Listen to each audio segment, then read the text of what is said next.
बहुत बहुत स्वागत है दोस्तों आप सभी का इलेक्ट्रॉनिक स्टडी यूट्यूब चैनल पर। आप सभी को नमस्कार। यहाँ पर एक नई सीरीज़ आज से हम शुरू कर रहे हैं।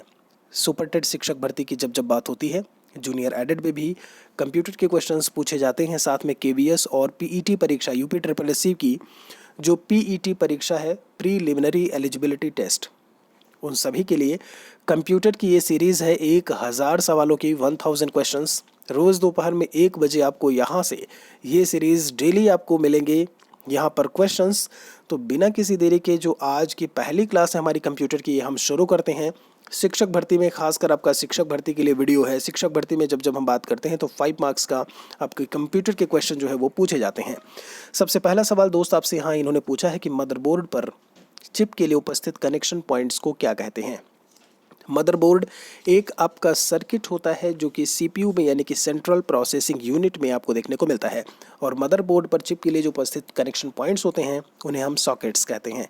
सेकंड क्वेश्चन पर चलते हैं। दूसरे सवाल में आपसे इन्होंने कहा है कि सीपीयू में उपस्थित आंतरिक मेमोरी वास्तव में क्या होती है।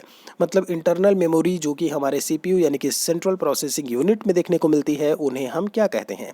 रजिस्टर का समूह, एएलयू का समूह, माइक्रो प्रोसेसर, बस, या फिर इनमें से कोई नहीं। यहाँ पर दूसरे क्वेश्चन को लेकर के जब हम बात करते हैं तो आंतरिक मेमोरी वास्तव में जो है वो रजिस्टर्स का समूह होती है, यानी ग्रुप ऑफ रजिस्टर्स जिन्हें हम कह देते हैं। आपको मैं बता दूं, जब हम मेमोरी यूनिट की बात करते हैं यानी कि जो मेमोरी इकाई भी बोल देते हो जिसे आप, उनमें एक मेमोरी यूनिट ही है रजिस्टर, जो कि सबसे फास्टेस्ट होती है। और यहाँ इस रजिस्टर में डेटा भी कम स्टोर होता है। तो मतलब लेस डेटा स्टोरेज और स्पीड मैक्सिमम होती है रजिस्टर की। तीसरे सवाल की तरफ चलते हैं। थर्ड क्वेश्चन में आपसे क्या पूछा है कि आउटपुट डिवाइस का प्रयोग करके आप कर सकते हैं। तो आउटपुट डिवाइस क्या होता है, जो कि आउटपुट देने का काम करता है। डेटा को इन्फॉर्मेशन में सीपीयू बदल रहा होता है, उस इन्फॉर्मेशन को प्रेजेंट करने का काम, या फिर एक तरीके से मैं ये कह लूँ या आप ये कह लीजिए कि उसको प्रदर्शित करने का काम आउटपुट डिवाइसेस का होता है। 3 में जो आपसे पूछा है, इन्हीं डेटा को व्यू या प्रिंट करने के लिए ही आउटपुट डिवाइस जो हम यूज़ में लेकर के आते हैं।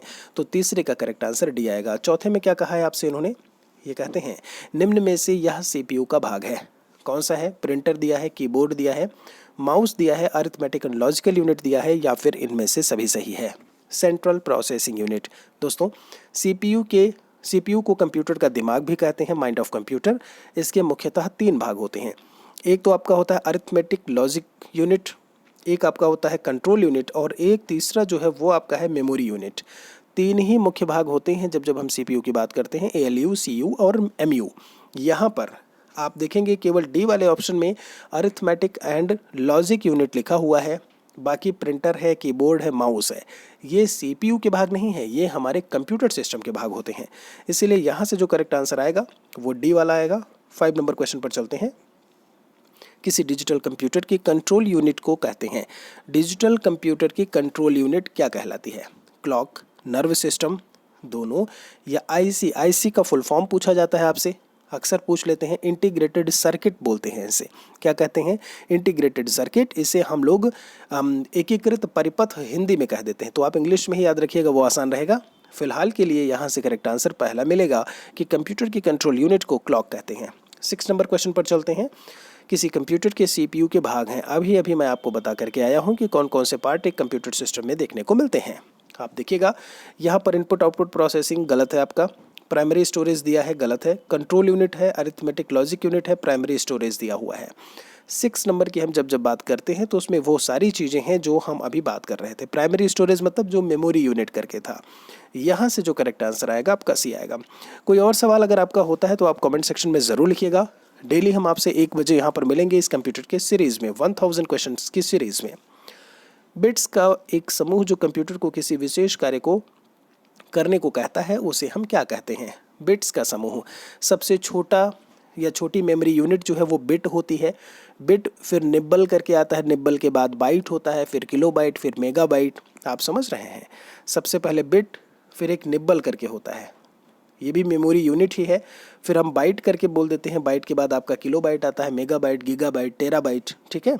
यहाँ पर इन्होंने जो 7 नंबर क्वेश्चन में पूछा है वो हमारा किसी विशेष कार्य को जो कर रहा होता है उसे हम इंस्ट्रक्शन कोड कह देते हैं। 8 नंबर में क्या बोला है, इस क्वेश्चन के बारे में बात करते हैं। सीपीयू तथा पेरिफेरल के मध्य की कम्युनिकेशन लाइन को क्या कहते हैं? बस है, लाइन है, मीडिया है या फिर इनमें से सभी? जब हम 8 नंबर सवाल को लेकर के बात करते हैं दोस्त, आपको मैं बता दूं, आम भाषा में जिन्हें हम केबल बोलते हैं, क्या जो केबल्स होते हैं ना, वायर तार जिन्हें बोलते हो, तो ये जो कनेक्टिंग केबल होते हैं इन्हीं को हम कंप्यूटर की भाषा में बस बोल देते हैं, BUS। जी हाँ, यही कनेक्टिंग या कम्युनिकेटिंग लाइन जो है वो बस कहलाती है। तो 8वें का आंसर हमें पहला मिलेगा। 9 नंबर सवाल पर चलते हैं। इसमें उन्होंने कहा सेंट्रल प्रोसेसिंग यूनिट के सभी कार्य कौन करता है? Micro processor, ALU, CPU, motherboard या फिर इनमें से कोई नहीं। मैं आपको बताऊं, यहाँ पर जब जब हम बात करते हैं सेंट्रल प्रोसेसिंग यूनिट, CPU की बात की जा रही, केंद्रीय प्रसंस्करण इकाई करके इसे हम कह देते हैं। यहाँ पर जो भी काम हो रहा होता है उसका एक मेन पार्ट होता है उसी CPU का, जिसे हम लोग माइक्रो प्रोसेसर बोलते हैं।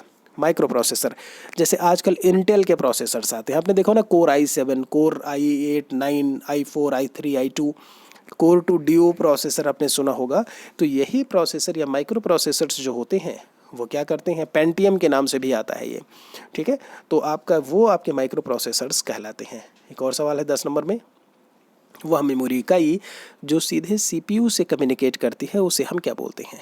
सीधे CPU से कम्युनिकेट करना, मतलब ये जो मेमोरी इकाई है पक्का हमारे CPU में ही मौजूद होगी या हमारे कंप्यूटर सिस्टम में मौजूद होती है। जो हमारे कंप्यूटर सिस्टम में मौजूद होती है उसी को कंप्यूटर जो है वो डायरेक्ट एक्सेस कर रहा होता है या सीधे कम्युनिकेट करता है। तो 10 नंबर में बिल्कुल सही है, वो मेन मेमोरी होती है। मेन मेमोरी, इसे हम प्राइमरी मेमोरी भी बोलते हैं, इसे हम इंटरनल मेमोरी भी बोलते हैं। और इनके एग्जाम्पल्स में रैम और रोम 2 प्रकार की मेमोरी आती हैं, एक रैंडम एक्सेस मेमोरी और एक रीड ओनली मेमोरी। ये दोनों चीज़ें जो है वो मेन मेमोरी या इंटरनल मेमोरी के ही भाग हैं, पार्ट हैं, जो भी कह लो। 11 नंबर में है, कंप्यूटर में कहाँ पर डेटा को जोड़ा, ऐड और उसकी तुलना यानी कंपैरिजन होता है? कहाँ पर ऐड होगा, कहाँ पर कंपैरिजन होगा? हार्ड डिस्क दिया है, floppy disk, CPU, memory chip या फिर इनमें से कोई नहीं। ये जो भी काम हो रहे होते हैं सब कुछ आपका, आपने डेटा दिया, डेटा को प्रोसेस करके उसे इंफॉर्मेशन देना है। आपने इनपुट दिया, इनपुट के रूप में आप डेटा को दे रहे होते हो या डेटा को आप इनपुट के रूप में दे रहे होते हो, वो चीज़, वो डेटा आपका प्रोसेस होता है। प्रोसेस्ड डेटा यानी डेटा प्रोसेस होने के बाद इंफॉर्मेशन कहलाता है। और ये सारा काम कंपेयर करने का, जोड़ने का, ये सब कुछ CPU ही कर रहा होता है। 12 नंबर में कहा है कि दूसरी इकाइयों को नियंत्रित करने के लिए कंट्रोल यूनिट उत्पन्न करती है। दूसरी इकाइयों को मतलब, और अगर मैं यूनिट्स को बात करूँ लेकर के, तो कंट्रोल यूनिट क्या काम करती है? तो कंट्रोल यूनिट काम करती है कंट्रोल सिग्नल्स को जनरेट करने का। और जो भी हमारे पेरिफेरल डिवाइसेस होते हैं, पेरिफेरल मतलब जो बाह्य डिवाइसेस हैं हमारे, जो बाहर से डिवाइसेस हम अपने कंप्यूटर में कनेक्ट करते हैं, लाइक फॉर एग्जांपल कीबोर्ड हो गया आपका, माउस हो गया आपका, लाइट पेन वगैरह, जो आप एक टच पैड यूज़ कर रहे होते हो, वो सारी चीज़ें आपके पेन ड्राइव वगैरह हो गया, वो सब पेरिफेरल्स में आती हैं, ठीक है। 13 नंबर में है, सिस्टम यूनिट के मेन सर्किट बोर्ड को क्या कहते हैं? यहाँ पर कंट्रोल यूनिट है मदरबोर्ड, रैम, कंप्यूटर प्रोग्राम और या फिर इनमें से कोई नहीं। तो जो मेन सर्किट बोर्ड होता है वो भी सिस्टम यूनिट। सिस्टम यूनिट का मतलब ही है आपसे कंप्यूटर के बारे में, कंप्यूटर के CPU के बारे में बात हो रही है। तो यहाँ पर 13 का आंसर C होगा। जो मेन सर्किट बोर्ड होता है वो मदरबोर्ड कहलाता है। 14 में क्या कहा है? इंस्ट्रक्शंस का समूह जो कंप्यूटर को निर्देशित करता है, क्या है? या कलेक्शन ऑफ इंस्ट्रक्शंस जो कि डायरेक्ट करता है कंप्यूटर को, उसे हम क्या बोलते हैं? तो दोस्तों, सेट ऑफ इंस्ट्रक्शंस कहीं भी मिले तो सेट ऑफ इंस्ट्रक्शंस हमारे प्रोग्राम कहलाते हैं। And second thing, set of programs को हम लोग सॉफ्टवेयर बोलते हैं। फिर से सुनिएगा, सेट ऑफ इंस्ट्रक्शंस और सेट ऑफ कोड्स को हम लोग प्रोग्राम बोलते हैं और सेट ऑफ प्रोग्राम्स को हम लोग सॉफ्टवेयर कहते हैं। ये चीज़ बहुत अच्छे से याद रखिएगा। 15 नंबर क्वेश्चन में क्या है? आधुनिक कंप्यूटर का केंद्रीय या मुख्य सर्किट बोर्ड क्या कहलाता है? कहीं ना कहीं हम आपको अभी अभी बता करके आए हैं, जो मेन सर्किट बोर्ड होता है आधुनिक कंप्यूटर का, जो कि आपको CPU में ही देखने को मिलेगा, वो आपका मदरबोर्ड होता है। उम्मीद है कि 15 क्वेश्चंस तक आपने बहुत तेज़ी से, बहुत अच्छे से किया होगा। 20 सवाल, 20 क्वेश्चंस को लगभग हम लेकर के चलेंगे। यहाँ पर ALU की बात कर लेते हैं। ALU का कार्य क्या है? 16 में आपसे पूछा है। गणितीय क्रियाओं व तर्क करना और बाकी सारी बातें। देखिए, अभी अभी हम आपको फुल फॉर्म बता करके आए हैं। Arithmetic and logic unit. Arithmetic का मतलब होता है गणितीय और लॉजिक का मतलब होता है तर्क वाली चीज़ें। बिल्कुल बिना किसी संशय के हम A ऑप्शन पर लगाएंगे और आगे बढ़ेंगे। 17 नंबर में कहते हैं CPU डेटा जमा करने के लिए सीधे इस माध्यमों को नियंत्रित करता है। किसको नियंत्रित करता है? Storage unit, online system, online storage, ये स्टोर करके लिखा है। 17 नंबर में CPU डेटा को जमा करने के लिए, यानी डेटा को जमा करना यानी स्टोर करना, तो स्टोरेज यूनिट हो जाएगा। आप सवाल पढ़िए, सवाल से आपका उत्तर आपके सामने है। इसके अलावा शिक्षक भर्ती की क्लासेस में सुबह 7 बजे करंट अफेयर्स की क्लास आती है, शाम को 7 बजे भी लाइव क्लास होती है, तो आप लोग उससे भी ज़रूर जुड़िए, मतलब उससे भी ज़रूर जुड़िए। नए हैं तो चैनल को सब्सक्राइब कर ले दोस्त। माइक्रो प्रोसेसर को और क्या कहते हैं या इसका अन्य नाम क्या है? चिप लिखा है, IC है, रोल ट्रांजिस्टर करके लिखा हुआ है। ध्यान दीजिएगा, जो इंटीग्रेटेड सर्किट थे वो पहले यूज़ में आते थे, उसके बाद रिसेंटली जो हम यूज़ में लेकर के आ रहे हैं माइक्रो प्रोसेसर्स को। अब माइक्रो प्रोसेसर की जगह एक और चीज़ यूज़ में आती है जो कि है AI, जिसे हम आर्टिफिशियल इंटेलिजेंस बोल देते हैं। फ़िलहाल के लिए माइक्रो प्रोसेसर का जो अन्य नाम है वो चिप होता है। कभी कभी IC कंसीडर करते हो आप, लेकिन IC पहले 4th जनरेशन में था। अभी की जनरेशन्स में आप माइक्रो प्रोसेसर्स को यूज़ में लाते हो, यानी चिप को यूज़ में लाते हो। प्राइमरी मेमोरी जमा करती है। प्राइमरी मेमोरी क्या जमा करती है? यही चीज़ आपसे इन्होंने पूछा है। डेटा को, परिणाम को, प्रोग्राम को, या सभी को? बिल्कुल सही है, डेटा को भी जमा करती है, परिणाम भी होता है, प्रोग्राम भी होता है। करेक्ट आंसर आपका डी आएगा। एक और सवाल की तरफ चलते हैं। 20 नंबर में आपसे इन्होंने कहा है मेमोरी के अनुक्रम में सबसे ऊंचा स्थान किसका है? देखिए, कहीं ना कहीं जब मेमोरी के अनुक्रम की बात करते हैं, मतलब एक जब सीक्वेंस या हायरार्की जब हम बनाते हैं मेमोरी की हायरार्की, तो सबसे टॉप पे कौन आएगा? मैं आपको अभी भी बता चुका हूँ कि लेस स्टोरेज और मैक्सिमम स्पीड। स्टोरेज कम, स्पीड ज़्यादा, वो रजिस्टर का होता है। तो आपका जो यहाँ से करेक्ट आंसर आएगा वो आपको 20 नंबर का देखने को मिलेगा। उम्मीद आशा है करेक्ट आंसर बी नंबर आएगा आपका 20 का।